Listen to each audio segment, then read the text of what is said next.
Well, Mr. Young, you know, we get a lot of Nigerian politicians who always tell us, well, in American politics, this happened. In America, this happened. So they like to give examples of American politics. And so a good thing that we'll have you here, because they also brought to our notice, they were talking about this Chicago mayoral candidate, Willie Wilson. I think it was reported on WGNTV.com, how he was handing out cash to potential voters. And so they argued and said, look, yeah, even if some people hand out cash, how do you determine whether or not they're going to vote for my candidate, or it could be a hit or miss? What's your comments about this kind of scenario?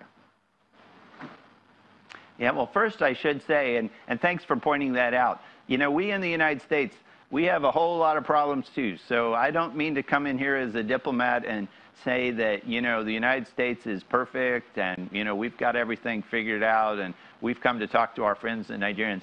No, no, no.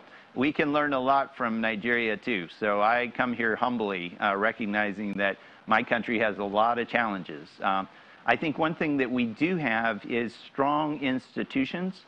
We have strong rule of law, and we have strong checks and balances. And I think when we look at our democracy, those are some of the things that, despite our raucous politics and boisterous debates, which can get very, very, very nasty, as I know your viewers know, still, those strong institutions and checks and balances are very, very important. And I think that those are important. You know, if candidates are found to be bribing people, and if it's proven, people go to jail. And people who are in political office or formerly in office or ran for office, there are numerous instances where people get convicted for campaign violations or illegal kickbacks or graft or payments, and then they go to jail and they're serving jail time. And this is true for some people who were very prominent in American politics before. So it happens. The thing that I would say is that, you know, this issue, back to your point about vote buying, you know, candidates will hand out cash sometimes or hand out favors and things like this. If it's sometimes difficult to prove this, and it can be difficult to, we use the expression, catch someone red-handed. And so that's a challenge in the United States and in Nigeria.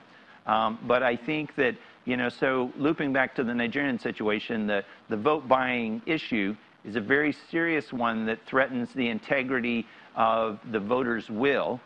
But there is the old adage, which I have heard even yesterday at a breakfast with a leading party candidate that I met with. He told me, he said, well, you know, the way it always works is you take the money and then you vote the way you want to vote. So I guess a voter can do that. They can have a little bit of extra payment or an extra dash and then vote the way they want to vote. I don't think that's the best for transparency and integrity, but it's better than having your vote bought, I guess. And I was speaking further about the integrity of elections. I'm just wondering, because I mean, the American system, I think you could also correct me if I'm wrong on this one, they have full electronic system, and sometimes you also have the manual records. In some cases, they combine both. If we were to go fully electronic with our voting system here, how much improvement do you think that will, to what extent will that go in eliminating possible cases of perhaps vote buying, for instance? I think it's interesting in the American experience that state by state, each state conducts its local elections, its state and local elections differently. And for example, when we vote for a president, you will have a situation where, for example, the state that I grew up in Missouri, and in the middle of America, will vote by one means. And I think it does a lot of electronic voting.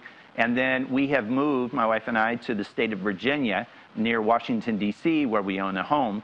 And those votes are all cast electronically. But then you go south to Florida, where my wife's parents live.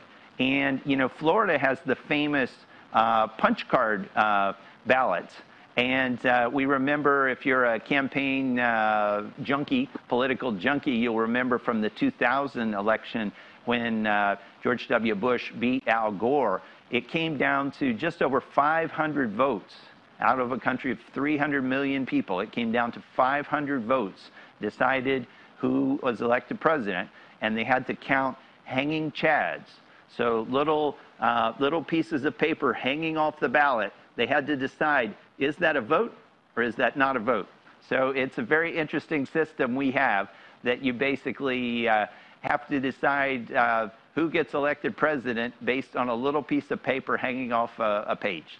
So all that to say, we have a system which has a diversity of types of voting, but it kind of exemplifies the principle of out of many one, that we have a diversity of systems and backgrounds and perspectives and cultures, but then it comes together in a unified whole. That can be raucous in a democracy, but that's the way our traditions are. In terms of whether you move to one particular style, for example, electronic voting certainly has its advantages. It has the ability to have instant collation of results, checking and the integrity of the process. It's clear. You don't have the hanging chads problem. If you push a button and then you can clearly see it lights up and tells you who you're voting for. So that has certainly some real advantages.